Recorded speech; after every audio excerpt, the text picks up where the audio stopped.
Fredi Beleri në një lidhje online dele lobon se Shqipëria nuk duhet të hyjë në Bashkimin Evropian dhe shoqëron me retorikën e Vorjo Epirit dhe me tallje provokime se si mund të futet në Bashkimin Evropian një vend që pretendon se i ka kufijtë e saj deri në prevesë.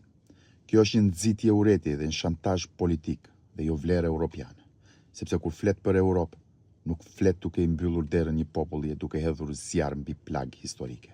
Dhe tani, faktin që nuk e fshin dot askush, peshkëpi 10 prill 1994, u sulmua pika ushtarake pranë kufirit, u vran 2 ushtarak shqiptar dhe u plagosën të tjerë.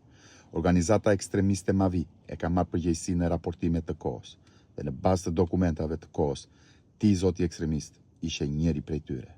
Pra nga ty nuk mund të presi populli shqiptar që të japësh nota Europe, kur retorika jote ushqen për çarje dhe kur mbi emrin tënd rëndojnë dyshime serioze që kërkojnë transparencë. Europë do të thotë drejtësi zoti ekstremist, paqe dhe kufi të pacënueshëm. Shqipëria ka problemet e veta dhe në Bashkimin Evropian do të futet kur të përmbushë standardet. Shantazhi dhe provokimet bëj atje ku të shkojnë dhe ta dish se Shqipëria është e shqiptarëve dhe jo e tradhtarëve.